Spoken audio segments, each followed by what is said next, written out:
भोपाल में BJP OBC मोर्चा की कार्यशाला, जातिगत जनगणना पर जोर, कांग्रेस पर तीखा हमला।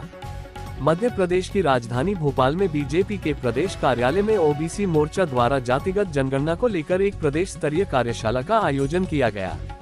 इस कार्यशाला में बीजेपी ओबीसी मोर्चा के राष्ट्रीय अध्यक्ष और राज्यसभा सांसद डॉक्टर के लक्ष्मण, बीजेपी प्रदेश अध्यक्ष विष्णुदत्त शर्मा, संगठन महामंत्री हितानंद शर्मा, ओबीसी मोर्चा के प्रदेश अध्यक्ष और कैबिनेट मंत्री नारायण सिंह कुशवाहा, मंत्री कृष्णा गौर, सांसद गणेश सिंह सहित प्रदेश भर से ओबीसी वर्ग के सैकड़ों पदाधिकारी और कार्यकर्ता शामिल हुए।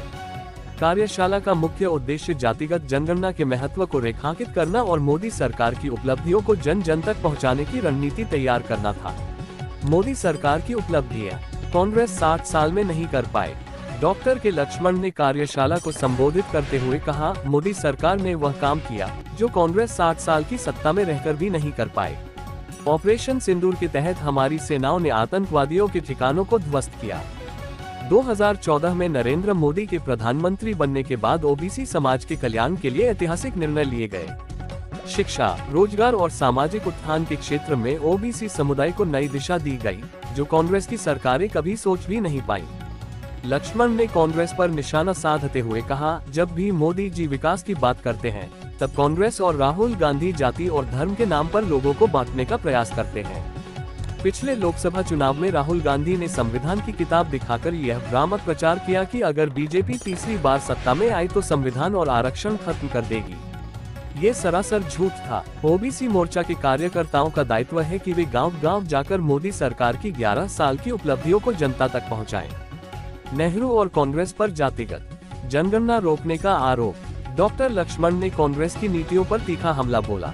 उन्होंने कहा, 1881 से जातिगत जनगणना नियमित रूप से होती थी, लेकिन 1947 में आजादी के बाद जब जवाहरलाल नेहरू प्रधानमंत्री बने तो 1948 में सेंट्रल सेंसस एक्ट लाया गया और 1951 में होने वाली जातिगत जनगणना को रोक दिया गया।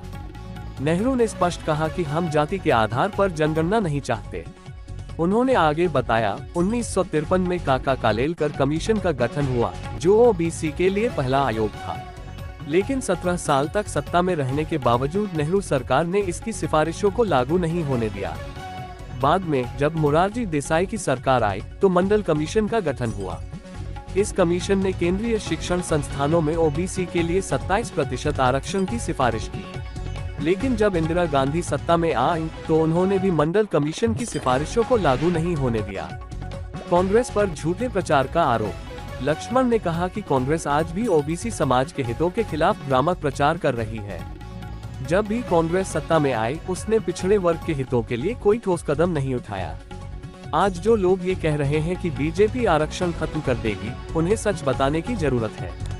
मोदी सरकार ने न केवल ओबीसी आरक्षण को मजबूत किया, बल्कि संवैधानिक दर्जा देकर राष्ट्रीय पिछड़ा वर्ग आयोग को और सशक्त बनाया। बीजेपी नेताओं ने दिया जोरदार समर्थन। बीजेपी प्रदेश अध्यक्ष वीडी शर्मा ने कहा, मोदी सरकार ने ओबीसी समुदाय के लिए जो काम किए वे ऐतिहासिक हैं। चाहे शिक्षा में अवसर हो, रोजगार के मौके हो या सामाजिक समावेशन की बात हो, बीजेपी ने हर क्षेत्र में पिछड़े वर्ग को मुख्यधारा में लाने का काम किया है। उन्होंने कार्यकर्ताओं से अपील की कि वे घर घर जाकर मोदी सरकार की योजनाओं जैसे मुद्रा योजना, उज्ज्वला योजना और आयुष्मान भारत के लाभ ओबीसी समुदाय तक पहुंचाएं। ओबीसी मोर्चा के प्रदेश अध्यक्ष नारायण सिंह कुशवाहा ने कहा, जातिगत जनगणना न केवल सामाजिक न्याय सुनिश्चित करेगी, बल्कि ओबीसी समुदाय की वास्तविक स्थिति को सामने लाएगी।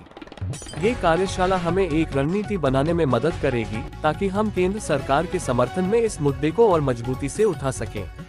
कार्यशाला का उद्देश्य और रणनीति। कार्यशाला में जातिगत जनगणना के महत्व, इसके लाभ और इसे लागू करने की प्रक्रिया पर विस्तृत चर्चा हुई। बीजेपी ओबीसी मोर्चा ने कार्यकर्ताओं को निर्देश दिए कि वे ग्रामीण और शहरी क्षेत्रों में जाकर लोगों को ये समझाएं कि जातिगत जनगणना से ओबीसी समुदाय को सरकारी योजनाओं और आरक्षण का लाभ अधिक प्रभावी ढंग से मिलेगा।